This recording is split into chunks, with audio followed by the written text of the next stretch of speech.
So ayun na nga mga kamaster, no? Yung pag-uusapan natin ay kung bakit hindi ko na gaanong ginagamit yung apps ni Grab. Nawawalan na ako ng gana dahil ang isa sa mga dahilan dyan ay talagang yung mga hinaing ng driver ay hindi nila pinakikinggan. Number 1, yung komisyon ayaw nilang ibaba. Number 2, ayaw nilang baguhin yung sistema na napakalayong pick up.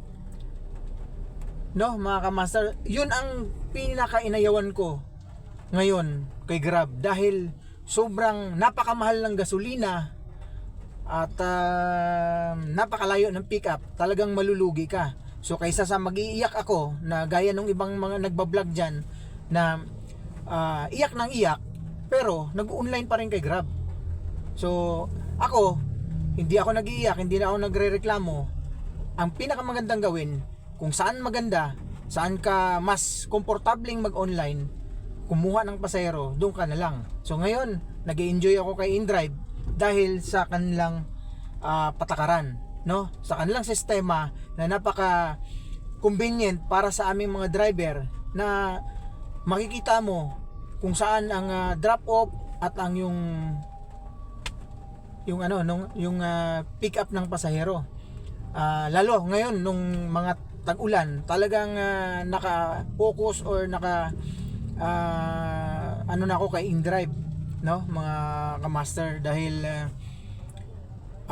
alam mo naman, mga lugar ngayon napakabahain, daming baha, konting ulan lang, baha. So sa tagal na nating nagmamaneho, sa tagal na nating bumabiyahe ng TNBS, sa taxi pa noon, ay alam na natin kung saang lugar merong mga baha kahit na konting ulan lang. So ayun mga kamaster, ang pinaka inayon ko sa ngayon kay Grab ay yung malayong pick up.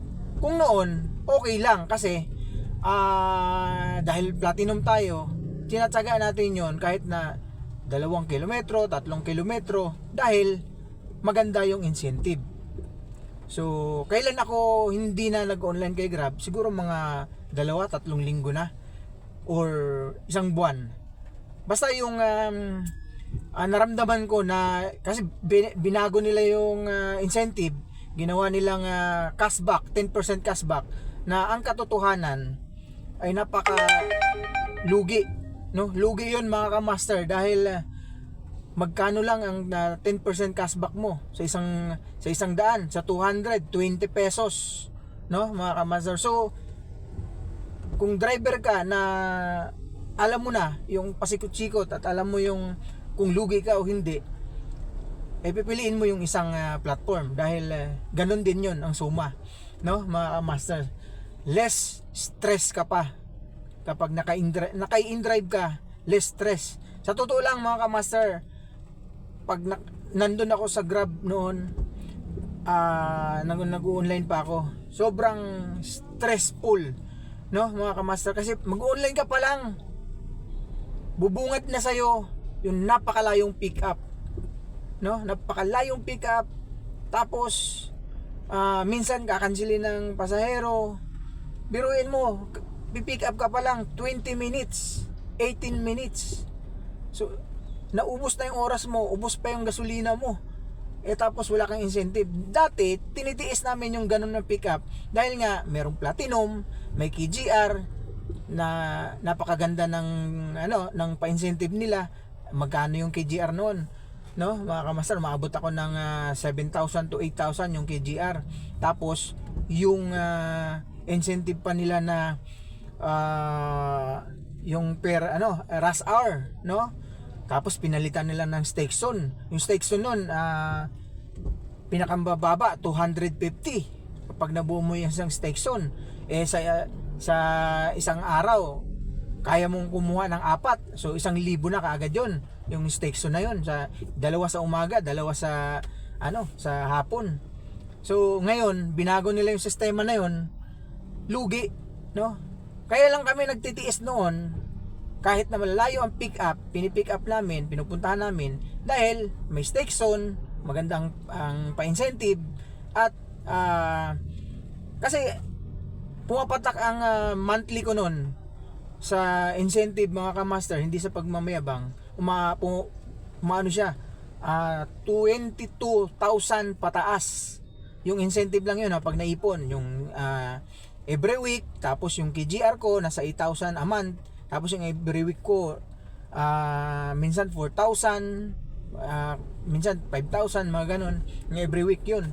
Kaya mahigit 22k pataas ang incentive nun. Kaya okay lang kahit na ang kukunin mo panggasolina at yung pangbayad ng kotse ang kukunin mo sa araw-araw na biyahe, walang problema yun kasi meron kang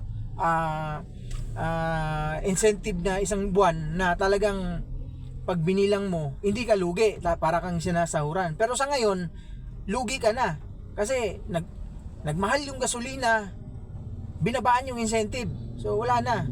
So sana maramdaman ni Grab na napakarami na, hindi lang ako, napakarami na yung talagang hindi na nag-o-online. Ramdam naman nila yan, alam nila sa sarili nila, alam nila sa system na marami nang hindi nag-o-online dahil binabaan yung incentive.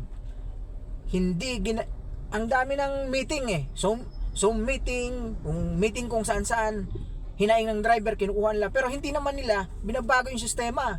Wala silang gawang action doon sa hinaing ng driver na babaan yung portion, commission. Wala silang ginagawa na action, mga kamaster, no? So ayun, sana mapansin at makarating kay Grab yung mga hinaing ng driver, action na nila para hindi maubos yung driver nila.